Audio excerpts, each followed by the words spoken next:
Okay, so Jeep parts are coming today. I did get the 12-volt coil today in the mail, so I swapped it out. This is our 24-volt coil that was in there. Went ahead and swapped out the 12 for the 24. Real easy, 2 screws, flathead screw here, flathead screw here. You'll have to remove these 2 screws and retainers completely out of here because there is a, this one's the same way. There is a way that these screws fasten this coil down to the distributor housing. I believe they also act as a ground as well, but and then you will just disconnect your wires from each side here. The one that was on there before was 3/8. These, or excuse me, there was 5/16 nuts. These are 3/8 nuts. So I just went ahead and put them back in the same position they were on the other coil.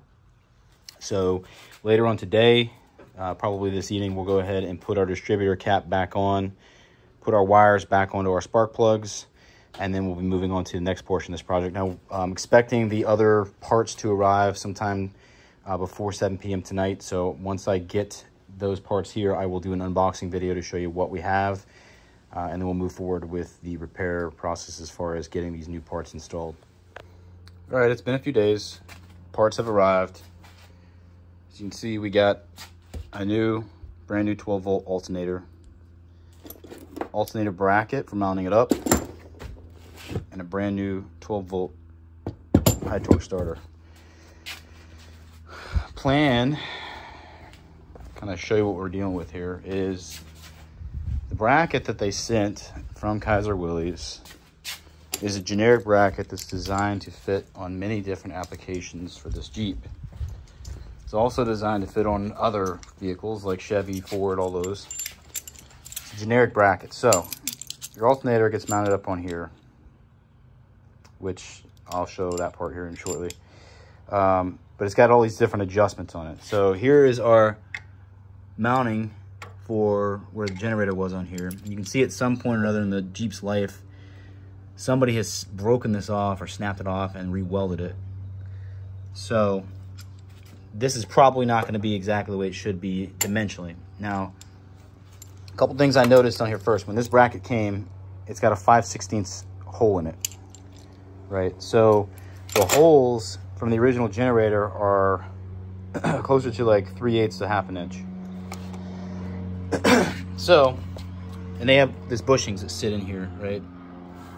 So what I kind of am going to do is I'm going to try to mount this thing up the way that they say to do it. And what they say is just go ahead, even though this hole here is a 13/16 by 13/16. So it's 13/16 inside diameter, and it's 13/16 in length. So they say that you should be able to essentially just bolt this thing up, even with that big gap in there, and put a 5/16 bolt through it and then torque it down, and it should stay put. Now, it may work, okay? And I'm thinking I'm gonna try it first and see what happens with the alignment of this belt. However, I was thinking about this, and what I've decided I'm gonna do is I had my brother 3D print me some bushings that will fit in here. They'll be flush with this outside edge so that I can take this bracket all the way up to the edge and bolt it up tight. It's going to take up that gap in there. So I had him basically print a cylinder that's 13/16 in length, 13/16 in outside diameter with a 5/16 center punch mounting hole in it, right?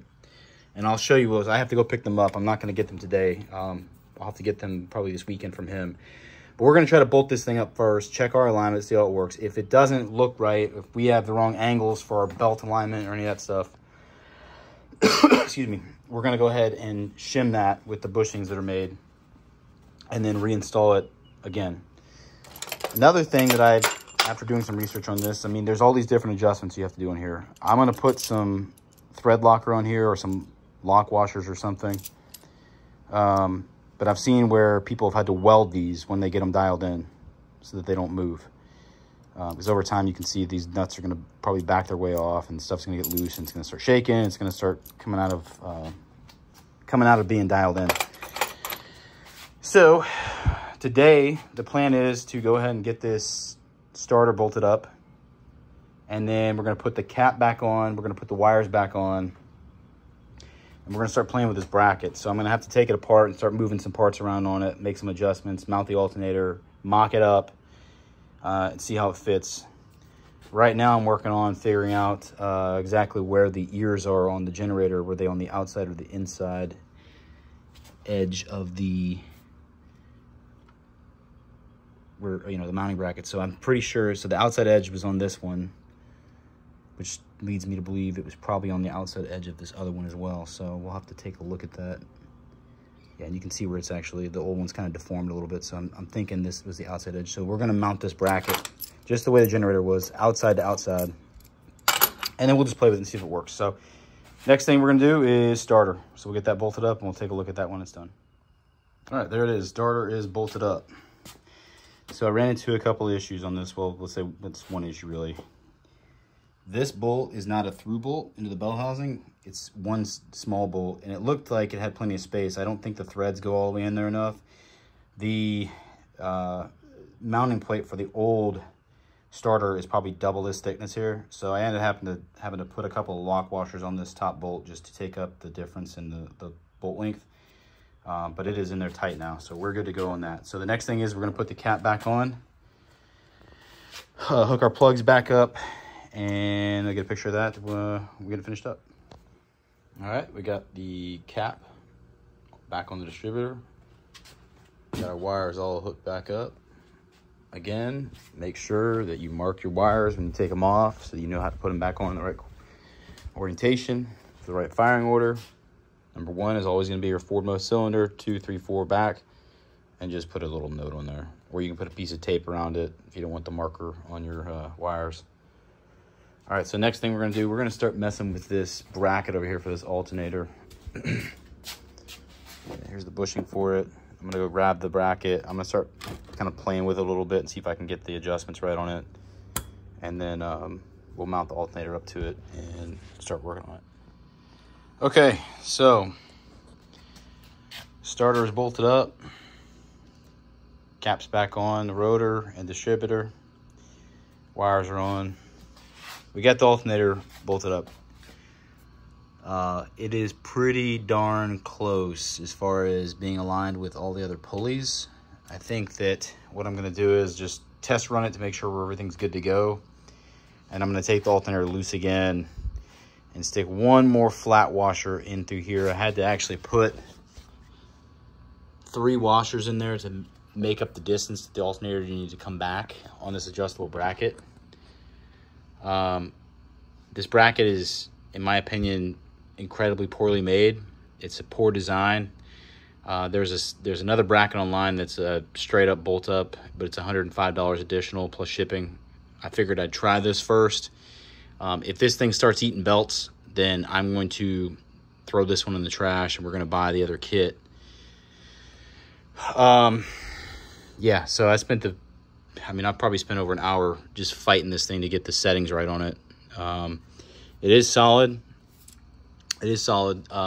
It probably will not move at all, especially once I take one bolt at a time and put some semi-permanent Loctite on them. But my concern is just the alignment of the belt. So if we start this thing up and it starts squealing or it starts shredding the belt, we'll go ahead and order the other kit.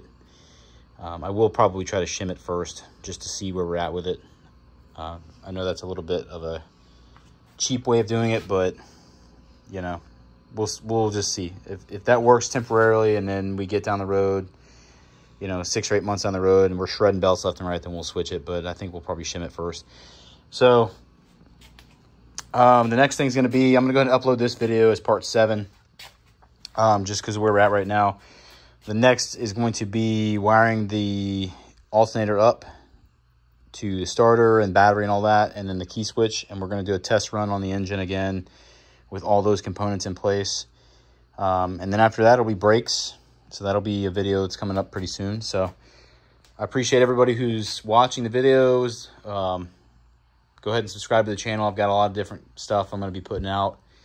But if you have any questions, concerns, comments, anything, just let me know. I'll be happy to discuss it with you on the YouTube comments. So appreciate you watching. Thank you.